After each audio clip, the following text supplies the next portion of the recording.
Welcome back. We've got a special menu prepared for you two tonight. Yay! And there's good food too! No, the boss is the best. Ooh, desserts! Nice! These are all Paimon's! Paimon's already starting to forget what happened today. Oh, that voice. Is that who I think it is? Huh? It's you two.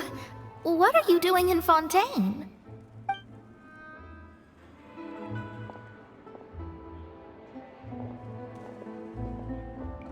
Mona?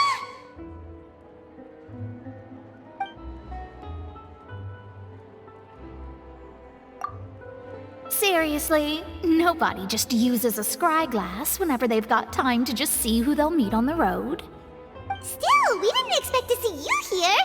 Wait, you're not a Fontainian, are you, Mona? Well, I have some business to attend to here, so I booked a hotel in the city. I was just out for a stroll when I bumped into you. Quite unexpectedly, if I might add. Why did you think I was from Fontaine, though? Is that because Magistus doesn't sound much like a Mondstadter surname? Yeah, let's go with that. Well, I used to have my own surname, which was, well, some other thing. Either way, the old hag told me when she took me as her disciple that the first step to being a great astrologist's pupil was to change that name. There was nothing for it, really. She really is amazing at astrology, so I changed my name to what it is now according to her wishes. To my surprise, however, Magistus is not the name of some ancient house or clan. It isn't?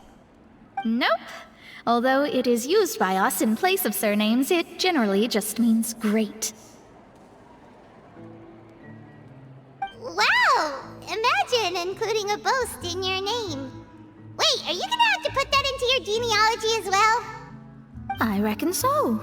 In any case, I'd give my disciple a name like this as well, if I were to take one. Astromancer Barbeloth Trismegistus. Whoa, that's a long one. Does it also mean great or something? My name means Mona the Great Astrologist. As for the old hag, hers is, in plain speech, the thrice-as-great Scholar of the Stars. Just take it as a title specific to astrologists. Thrice as great? That's so petty. I know, right? That's just how she is.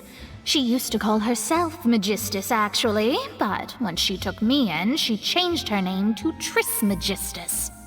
Talk about excessive.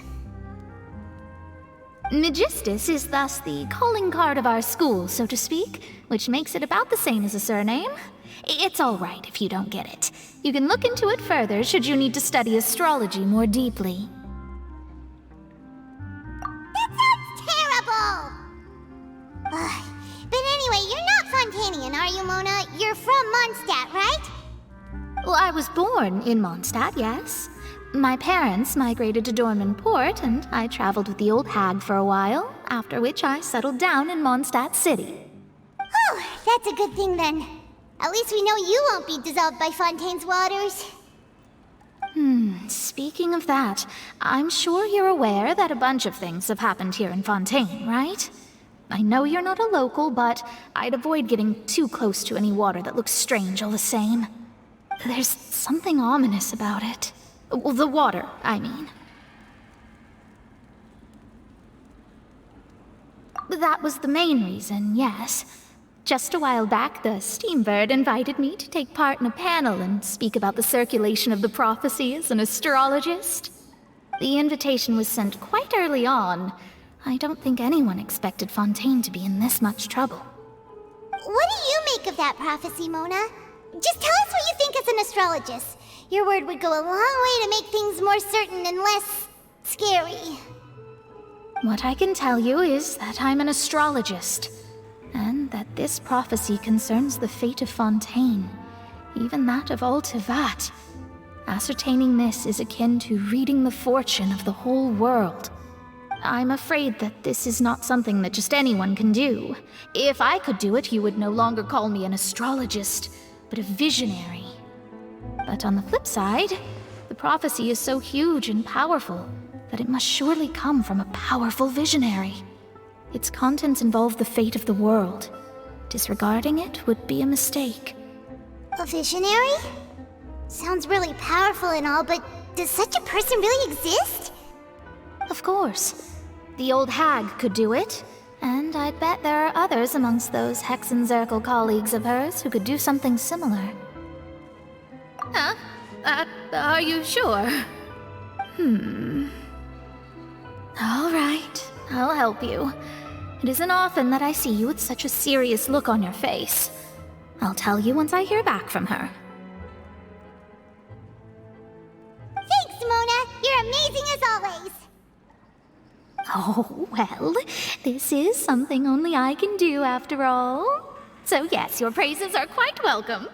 That's the greatest of astrologists for you! Of all the people we know, you know the star's the best! Indeed, indeed. That's the spirit. Oh, sorry. I came to see what all the commotion was about. If there's anything you need, do not hesitate to inform the Spina di Rosula. Oh, whoops. Guess we were getting a little too carried away there. Well, I'll go tend to my own business now. If I receive any news, I'll be sure to come find you two again. And there she goes, quick as rushing water. And here we are with the Spina guy giving us suspicious looks. If Paimon hadn't spoken for you, it'd be you getting all the weird looks! The things Paimon does for you!